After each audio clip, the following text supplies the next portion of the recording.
All right. Did you watch the Joey Chestnut competition or the Nathan's competition this year? But my son was talking about it. His friends were talking about it. Like they're into it. How many did he put away this year? 62.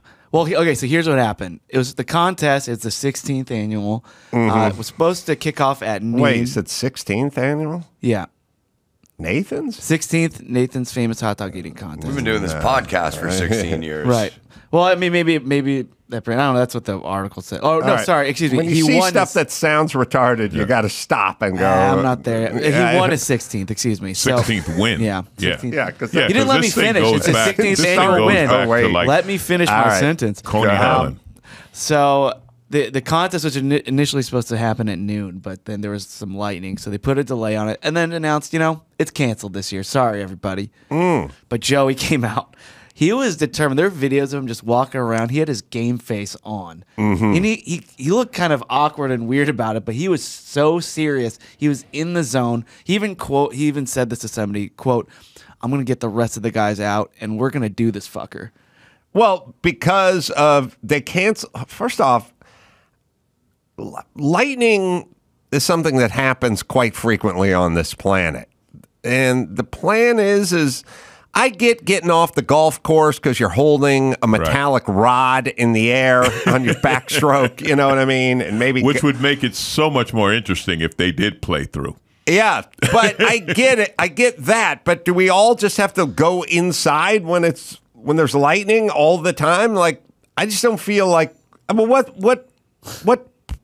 there's probably a greater chance of the stage collapsing and somebody getting injured than certainly than someone being hit by lightning. It's so rare to get hit by lightning. It's the standard for things being rare. Right? That's right. It's right. It's the standard. Like, well, you could get hit by light. Like, it's such a rare occurrence. You have a greater chance of being hit by lightning than you do being shot as an unarmed black man with a white police. They always do hit by lightning. Yeah. Hit by lightning are your chances, and things to find is still the needle in the haystack. But I guess they just, especially now with liability, like somehow if somebody's outside watching them eat hot dogs and they get hit by lightning, they get to sue Nathan's. I say most people who get hit by lightning not survive and then turn their life around. Oh, yeah. There's probably a son or a daughter they haven't reached out to in over a decade. They probably make that phone call that afternoon. If you get hit by lightning and you don't reset your life, you know what I mean? Like how little, what's your level of not give a fuck when you get hit by lightning and you're still like, I'll keep doing shit the same. You got to give up something or start something. Right. Yeah, you have to be reborn somehow. Yeah, you have to, there has to be somebody you've done wrong that you need to go right that wrong with. Yeah.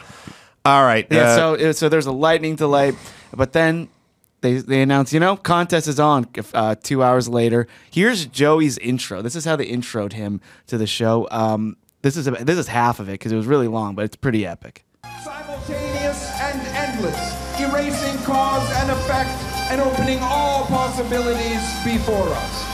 And the ancient powers are subordinated to their own creation, and they smile at his achievement, and they say he shall live forever.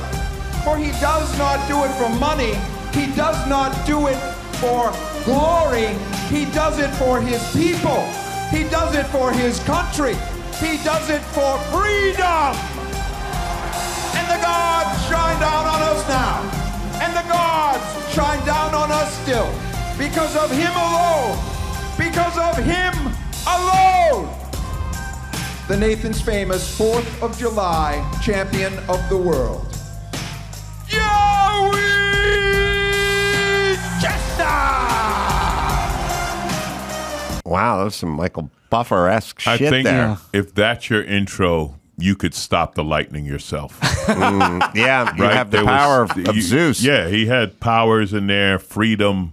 Yeah. He's a god or something was in there. Yeah, I think you can just stop the lightning. Right. And go on with the contest. 10-minute contest, 62 hot dogs. He beat second place.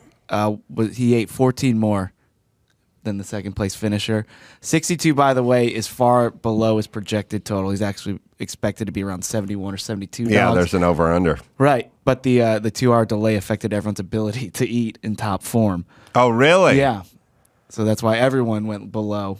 So Why? Whoever That's why you beats don't want to him- be late for dinner. What is that? Whoever beats That 2 him hours. has to just walk up with no intro.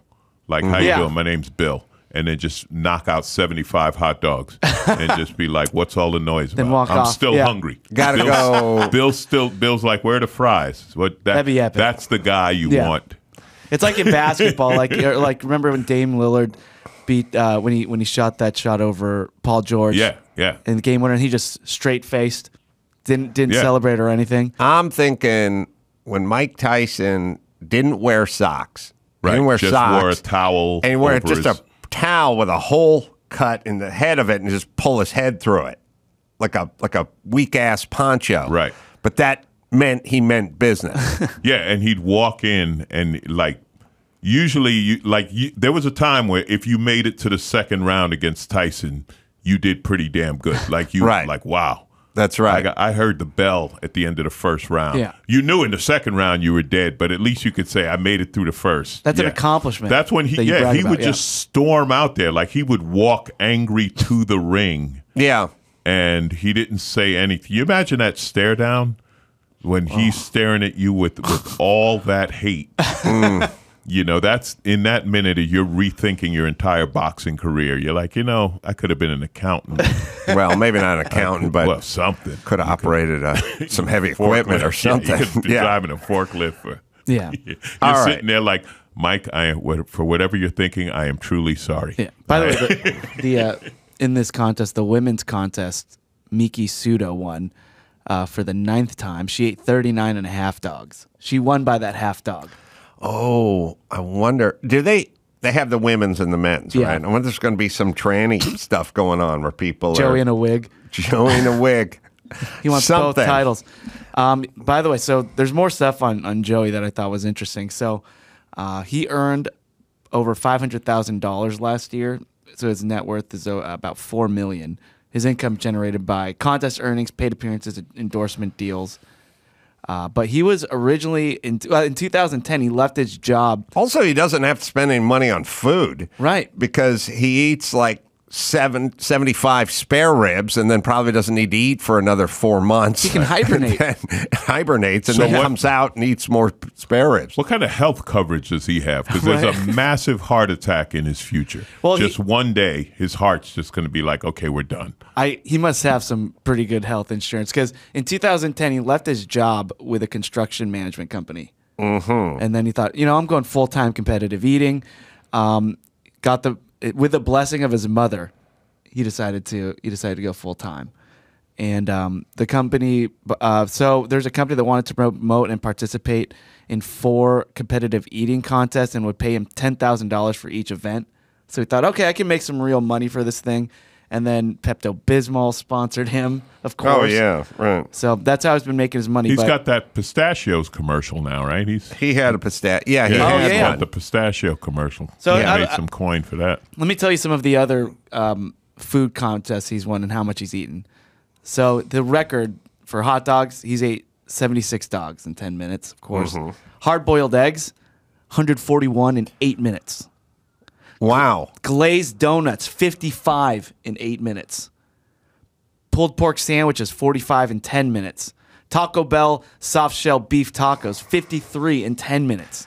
I like all this. I just don't like any of the wing stuff. I don't like Wings. wings and ribs because it's hard to quantify how much is left on the wing, bone. on You the got to check bone. the bone. Yeah, wings, by the way, 413 in 12 hours. In 12 hours? 12 hours. Yeah. I feel like I could do that. Wow, Dawson's done that. So here's the question, okay? Because Joey Chestnut has now won his 16th mustard belt. Mm-hmm. Let me give you some other stats. Bill Russell, 11 NBA titles. Henry Richard, 11 Stanley Cups. Tom Brady, 7 Super Bowls. Yogi Berra, 10 World Series titles. Is Joey Chestnut the goatest of the goats? The greatest goat to ever goat? No, but he's impressive, and I'll even give him athlete status. It's physical, it's difficult, and I couldn't do it. But here's the huge difference. Every other one of those guys you talked about had to go against defense. So it doesn't count unless someone's punching Joey in the stomach while he's eating. Remember last year? Well, actually, remember last year there was a guy who ran up like a protester, and mid-eating, Joey like headlocks him, throws him off the stage, and continues eating and wins. Wow. So there was a little bit of defense. Impressive. All right. The other thing I was thinking about today was what we sort of hope for in this country. And I always think about James Brolin, who is married to Barbara Streisand. And I think of her as an environmentalist, but I don't think of her as, insane, but I feel like she's made some, I don't know, do you guys got any articles or anything on her? Barbara Streisand, to me, she seems more of an activist than really an entertainer. At least for my generation, it feels like. I know she owns a ton of land in the canyons above Malibu that she won't develop or do anything. Like, she just owns it. Yeah. And it sits so there. I think of her as an entertainer, activist, environmentalist. But is there anything, Dawson? I told those guys to find something, but I don't know if they found. No. Okay. Let me ask the younger guys. Ben. There's just nothing there's no tweets or. I'm seeing a 2018 song that she wrote to criticize Donald Trump's climate policies. Oh, she wrote a song. Yeah, don't lie to me. All right, well, maybe we'll find that song. But there's got to be tweets and stuff. Like, there's no articles or anything? All right. I don't know how the internet works. I assume there's a bunch of shit on it, but then people can't find that stuff. Yeah. But they don't have, that's it? Just got the song. She donated $1 million to the William J. Clinton Foundation in support of former President Bill Clinton's climate change initiative. Oh, well, that's something. Yeah. We found it using the Streisand effect. Yeah, so now here's what I'm getting to. The guy she lives with, James Brolin, drives a Ford Raptor. Drove it here. I try to explain to people all the time, and proudly told me that he didn't get the 2017 Raptor because that had the turbocharged V6 in it. He wanted the old school Raptor with the V8. So naturally, because he likes wasting more fuel. And I don't know what year they switched from the V8 to I'm just saying 16. Anyway. Okay, she lives with this guy. So if we can't get him to get into an electric car, then what chance do any of us have for anything else or influencing anybody? If Barbara Streisand can't influence her husband to get out of a Raptor, then when we're trying to pass things like we got to get away from gas stoves and stuff, like what chance do you have of talking people out of their shit when he won't do it? You know, Barbara's so annoying when James comes home. It's the private jet thing, right? Like all of these people who complain. But if the moment you fly in a private jet, you've created more carbon than any driver does in a year. Brolin must fire back when she gives him shit for the Raptor about her private jet. Yeah. He's telling her that I could burn through 7,000 fuel tanks on this Raptor and still wouldn't get to your last trip to the Bay Area. Right. Terms of your carbon footprint. That must be what he comes back with. Yeah, because if you have a private jet, that wipes out any carbon footprint to anything else, And like I listen, I definitely have vehicles that waste gas. I care about the environment. It's like, well, I'm just paying for it. That's just it is what it is. What I was thinking about, and now I'll play what made me think of was based on your stand-up bit. It's Joe Biden talking about taxes, which I love as well. We got to finish the job. And we pay for these investments in our future by finally making the wealthiest and biggest corporations begin to pay their fair share. Just begin.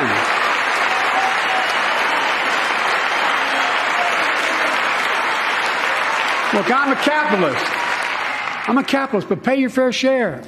All right. He lectures us about paying taxes. His son was forming shell corporations and under the names of grandkids for money he got from Ukraine and China. His son took money and instead of paying taxes on it, gave it to a partner and then said, give it to me as a gift so I don't have to pay taxes.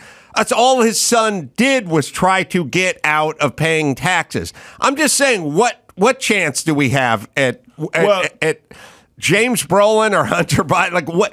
Their own son, their husband ain't doing it. What are your chances we're doing it? You could go to any of these super rich and look at the hypocrisy, right? That's why they need to redo the tax code because there's too many holes in it. And yeah, they're all hypocrites after a certain point because it becomes cheaper to cheat on your taxes than to pay the taxes. Yeah. Right? It's cheaper to pay, like you said, you get your accountants, your lawyers, whatever, form shell corporations, send money overseas, do whatever.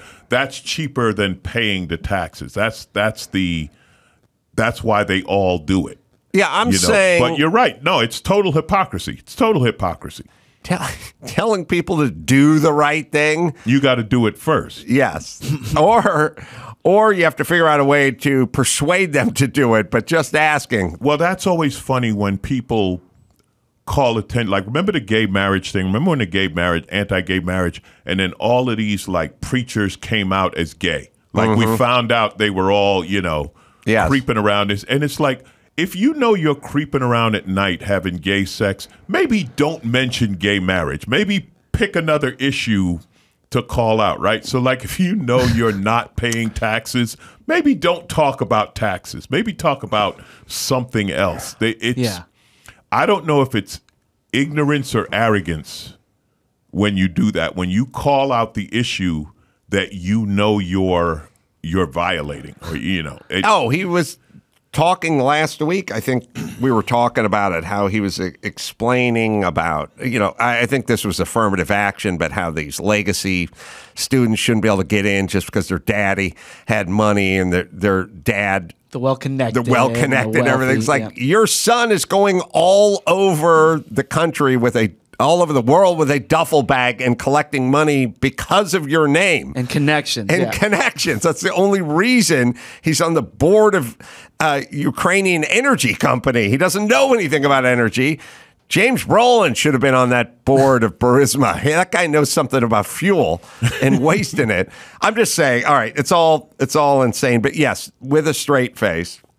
We got news. We got George Schlatter, George Schlotter's like legendary producer, created Laugh-In. Laugh-In, yeah. I know Laugh-In only because it was a answer on Who Wants to Be a Millionaire for like the final $1 million question. Really? Yeah, it was a question, I forget, like which president appeared on Laugh-In, and then the guy used one of his lifelines to call a friend, and he calls his parents. Oh, Nixon.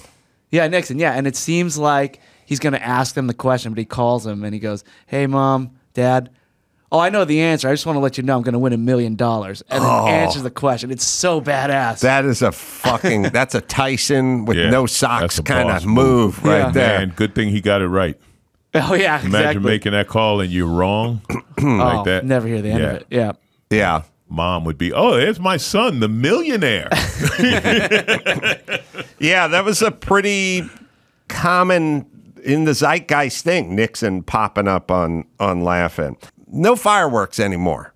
There's no Malibu, Santa Monica. Oh, they don't have the didn't they? They had the barge. They used to have the barge. I remember when the barge blew up. Like, remember when they all blew up at once? Yeah, you used to tow the barge out. Yeah. They don't do that anymore. Long Beach had a ton. No, it sounded like a war zone. I know. Some kid was killed by the falling bullet in the head.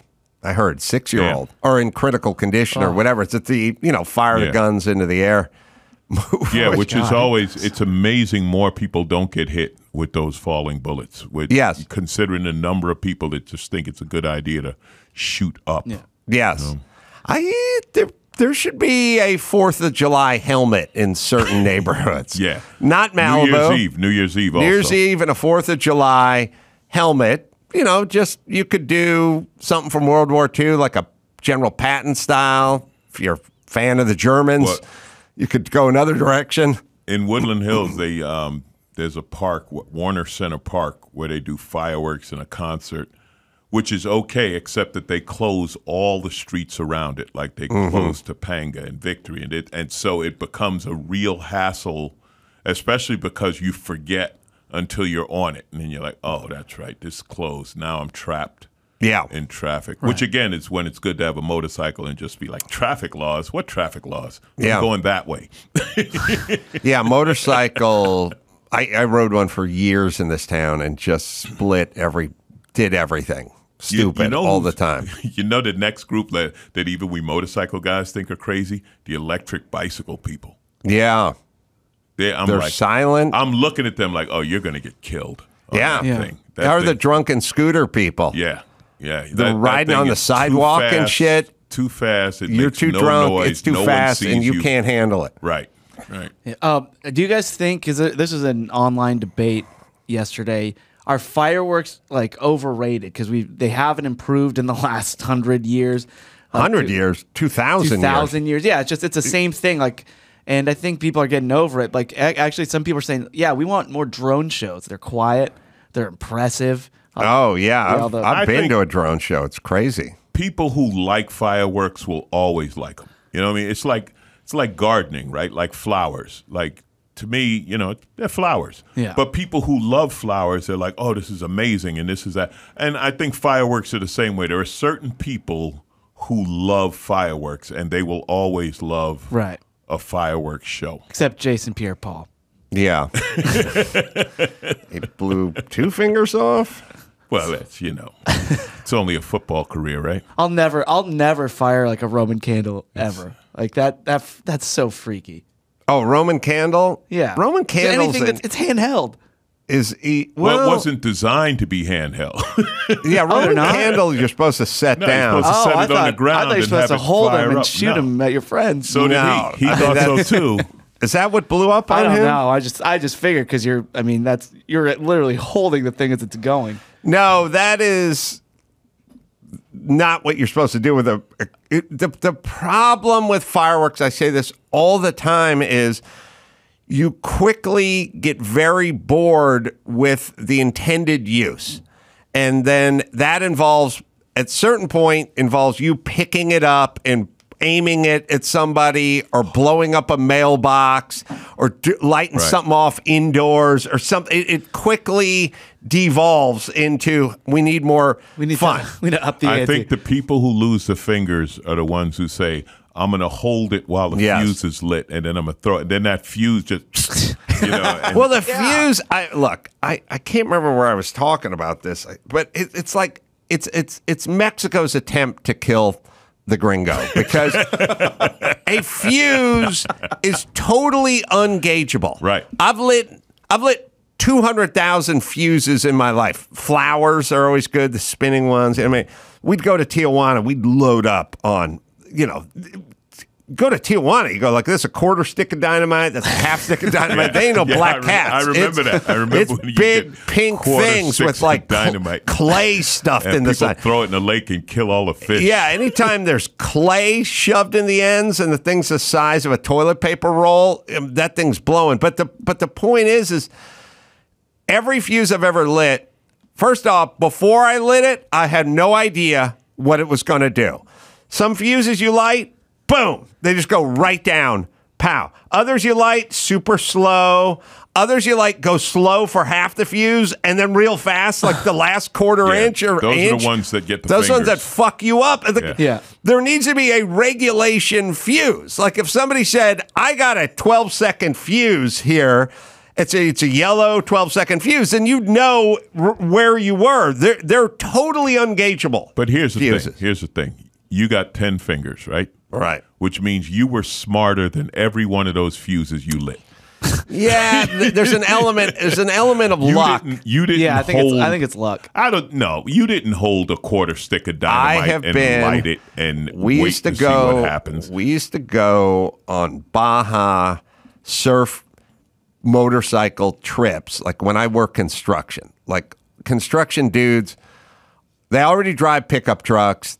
most of them have dirt bikes. Most of them have like jet skis, and most of them have like some of them have like surfboards and stuff like that. And they're not scared of anything, and they have like fucking guns and knives and shit. Right. And it was always like, but they don't have any money for a vacation, so we're not going to Sandals. But we would go to Baja, and we would just meet at the Topanga Canyon Denny's.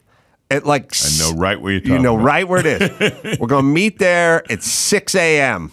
on like Saturday morning, and we would have breakfast, and then 5 guys with 5 different pickup trucks and some other dudes and stuff, camping equipment, motorcycles, surfboards, and we just start driving toward Tijuana. We go across the border. Once you drive through Ensenada and Rosarita and stuff, at some point the roads just turn to dirt. Yeah. And you're just riding along the Pacific Ocean. It's beautiful. And you just keep driving until you go, that's a good spot. You just stop there, get the sleeping bags, bivouac, get the booze. But when we're driving there in those dirt roads, I'm sitting in the back of the pickup truck. I'm lighting M80s with a cigar, and I'm throwing them at the guys behind me in the pickup truck with a beer between my legs. By the way, like, I would tell everyone, look, lawless is a double-edged sword. Like, we could get robbed at the beach because it's a lawless environment, but we can also fucking throw M80s out of a moving pickup truck with a Corona between our legs. Well, you're rolling the dice. Right. Right? You're rolling the dice. Well, we rolled the dice because we didn't have anything to lose. It was not, you don't have a family to provide for, or a plan, or money, or not belongings, a mortgage. There was nothing. So it was like kind of hard to do construction with no fingers, isn't it? Yeah, like that guy gets laid off Monday and he shows up. But it's not also just losing digits. Remember last year, so Simply Safe was trending, our very own Simply Safe. And the reason is because now everyone has these home cameras. There are a lot of videos about fireworks going wrong because they're just filming the street. So this video went viral last year, and they're just family lighting some fireworks on the street. This is great. It went viral this year too. So just middle of the street, they lit it. Definitely got a fuse. Goes getting the kids out of there.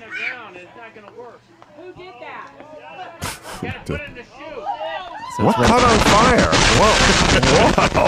Whoa. So one goes south and then hits the box?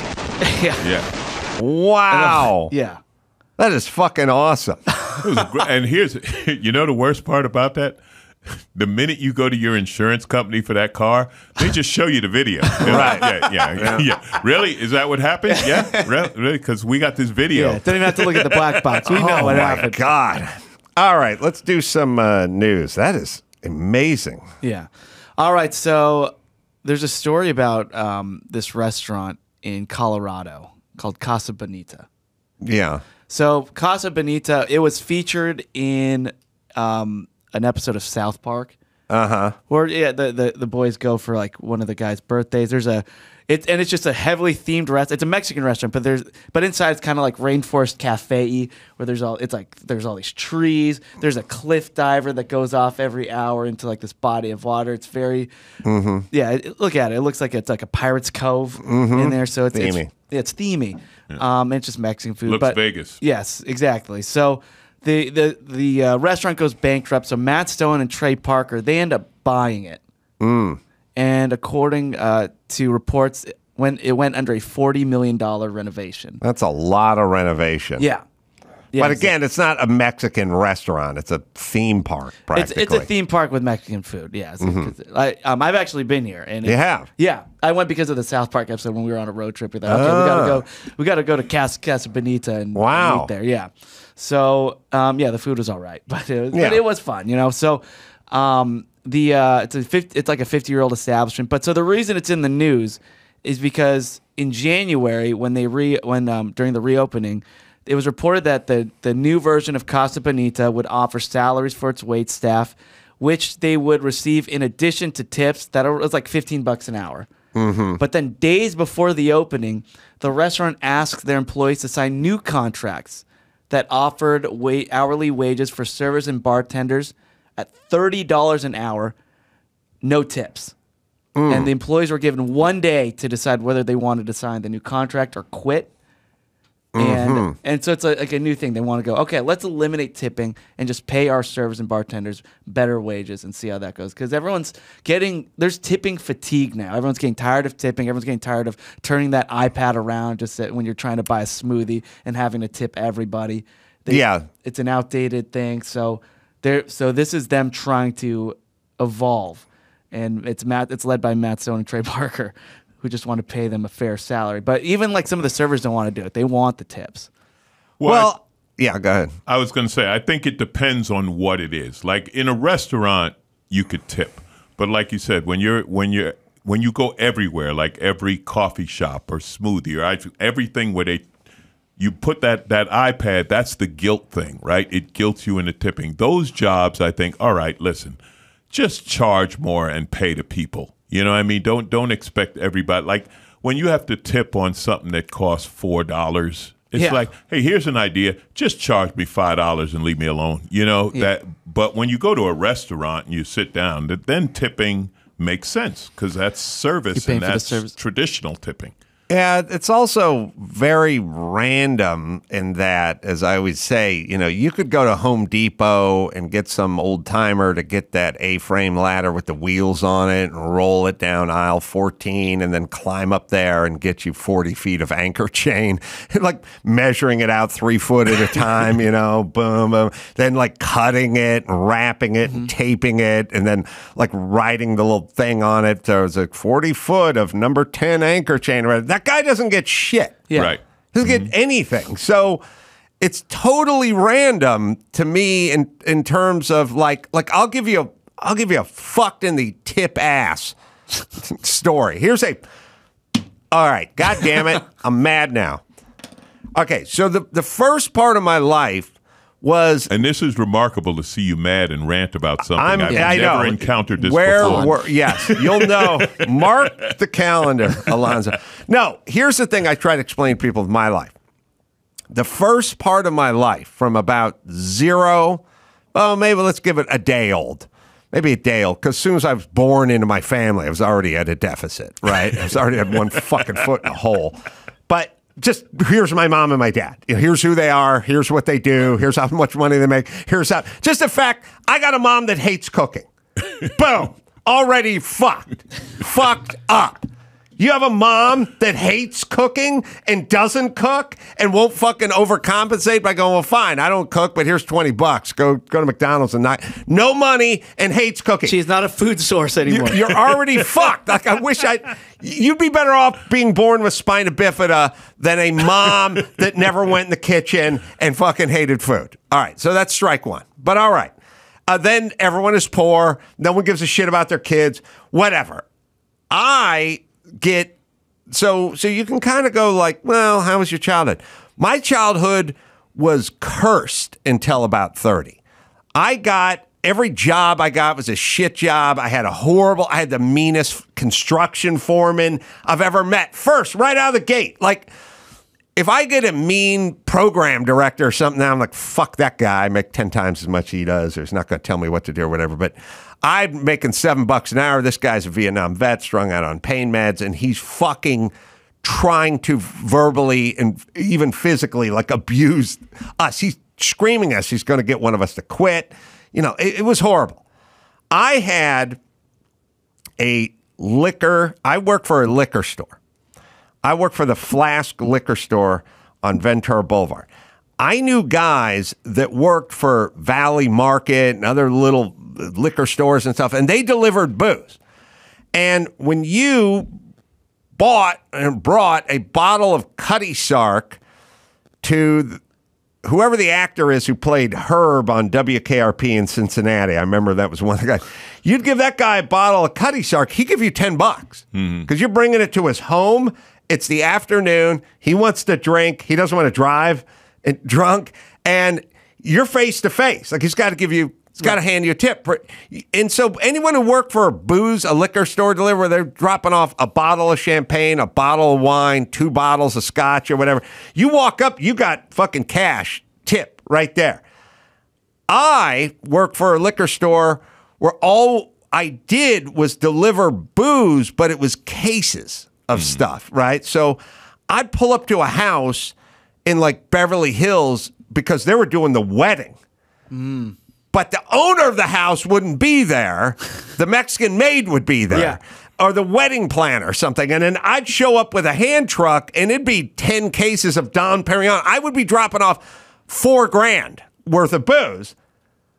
Put some in the pool house, put 2 cases in the pool house in the back by the tennis court, take another 2 cases, put them upstairs. I'm schlepping this shit all over. When I'm done, they just fucking sign the voucher and I leave. Yeah. There was no... Tip you hand someone a bottle of $14 booze, you get a $5 tip. You drop off $10,000 in cases at someone's house, nothing. Right. Then the other accounts we had were like Viacom on the lot. I'd go to Viacom. I'd tried 40 cases of Diet Coke and 40 cases. I'd be trucking with the hand truck up the stairs, whatever. Fucking receptionist would just sign, and I'd leave. Nobody reached for us. So I'm dropping off thousands of bottles and thousands of dollars worth of booze. Never got a tip. Never. Not once. It's Fuck luck that. based over. I was going to say that's just bad luck. Yeah. That's just with jobs. There are good jobs and then there's shitty Like jobs. moms who cook. You had a shitty job. I just got that guy. know. Well, it didn't seem like a shitty job. It's like, you're going to work delivering booze for the Flask Liquor Store. It's like, okay, Tip City, here we come. No, none. Yeah, logically that doesn't make sense because we're based off the amount of bottles or just the weight alone, right? What about? Okay, let me ask you this: what about guys like moving guys or something? Like you buy a sofa. Yeah. Do you tip the guys who deliver it? I usually, but also. But then if you're not home, there, you're right, not there. Like you know, so and then the guy who delivers the pizza that you eat while you're sitting on the sofa, he's getting a tip every time, right? Right. So it's just one of those things. It's just it's too inconsistent. It's right. This is bringing a pizza to someone's house versus a sectional sofa. Right. It's a much lighter, easier gig. It is, but there's no tip for that guy. You were delivering the volume. Here's the one that bugs me. So you order something online, right, to pick up, and it asks you to tip, and you're like, well, who am I tipping? Mm-hmm. Couldn't I just tip myself? Right. Since I'm driving there and I'm going to go in and I'm going to grab the food or whatever it is. Yeah. But you still see that's what's screwed up tipping. Getting back to your original point, it's this obligation now since everything is digital money, right? It's they just put that tip thing in there. Yeah, I had one at Starbucks where it was mysterious how my app didn't work unless you added a tip. Like if there was no tip. Oh, you couldn't submit the payment without. Well, no, I don't know if she was doing it or what, but this is the thing that was funny, right? So it was, say it was like $4.25 or for whatever it was, the drink, right? So she wouldn't take that, and I just throw $1 in, right? So if I throw $1 in the cup or the can or whatever, I'm actually tipping you more than if I hit 20% on the $4 drink, because that's only 80 cents. So it's like, lady, you're actually screwing yourself. And plus, who knows if they get that 80 cents or it goes to the corporation or wherever it goes. Sure. But it was one of those things. And it was so obvious. It was like, doesn't work. Oh, let me hit this. Hey, it works. So it was obvious that it was programmed to, accept the tip. All the people that get tipped possess no skills either. Like guys who can TIG weld stainless steel never get tips. No tipping. You know what I mean? Like but they get paid more. But you get paid more to not than the chicks who do bottle service at the nightclub. Right. That's where we're at. That's what I'm saying. Listen, luck. I know. If you're a hot chick who does bottle service at a nightclub, that pays well. I know. I mean, you know who can't stand her? The receptionist at the front desk. Yeah. Right? Because nobody's tipping her. Yeah. She's checking you into your room. Once, 1 out of 100 people might toss her a couple of bucks. Yeah. She wants to carry a tray with Grey Goose and some sparklers. The tray is just pocketing cash. I feel the same way. Time, I've always thought about it. Like, would you want your daughter working at a strip club, or would you want your daughter be the one with the Windex and the rag who comes up and wipes the glass down and the pole down because it's got her ass print? on it. I saw the most. You talk about a brilliant entrepreneur. There's a strip club, and right next to it was a daycare center. Smart. And now there's a moneymaker, right? Yeah, just drop the kid off. Go do your shift. We'll be here when you get Yeah, I'm sure there's a deal. Yeah, Jimmy said to me once, and it always stuck with me. He goes, "You notice all these pot dispensaries open up?" And I go, "Yeah." And he goes, "You notice there's all these cupcake stores opening up at the same time?" Yeah. And I'm like, "Yeah, that's the number one food for stoners, like a giant cupcake." Yeah. All right. Sorry, what else Horrible we got? Sweet. All right. So the Supreme Court last week, also we talked about them talking about affirmative action and the whole Harvard thing. Well, now they also ruled in favor of a Christian web designer from Colorado who refuses to work on same-sex weddings for building websites. Yeah, right. Like the Masterpiece Cake Baker guy. Masterpiece Cake Baker. Yeah. So here's the thing, because they're saying that that's creative or intellectual property or some version of that. It's not like a goods, like saying you couldn't not sell. You couldn't own a feed store and go, "I don't sell sacks of feed to lesbians." right. But I think you could say to me, "I want you to do a corporate gig for the Lesbians of America. I want you to do 10 minutes or 20 minutes of stand up for our thing." And then I could go, "I don't do that." Because you're a creative professional. Right. Yeah. And listen, I don't like any form of discrimination, but I also don't like the sort of heavy hand of government, which is I also believe in a marketplace. Like, I just believe that if you're going to discriminate against anybody, somebody's going to come in and sort of fill that gap. It'll just be more business for the place across the street or whatever it is. My problem with it, and I get what you say about the corporate, right? But here's the thing about the corporate gig. You could just say, "No, I'm not going to do the Lesbian Alliance corporate show." But the minute you say, "Oh, because of my religion, I'm not doing it," that's the problem. That's my problem. The minute you say "because of my religion," because now, once it's legal to say "because of my religion," then you can discriminate against anybody because no one can question your religion.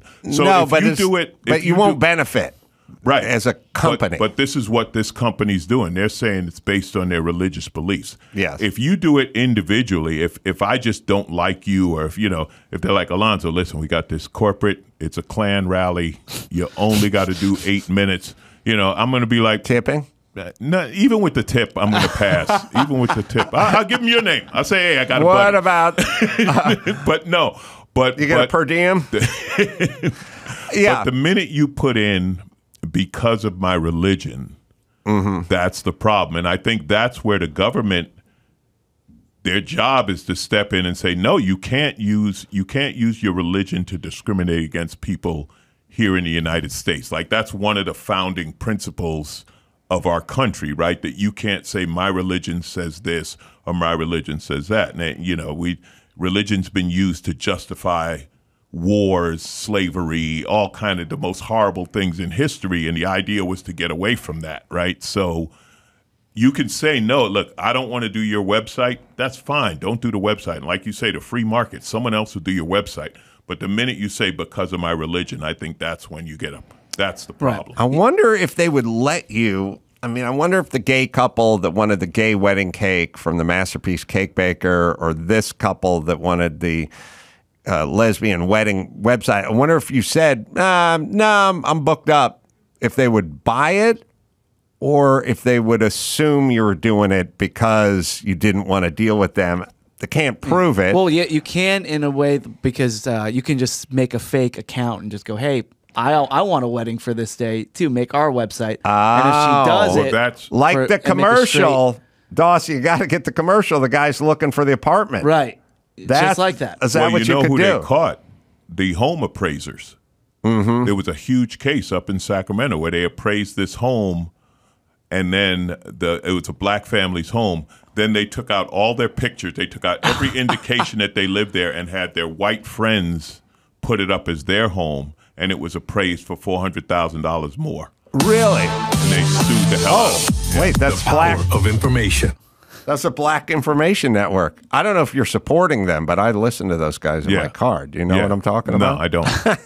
I do not. Play Alonzo.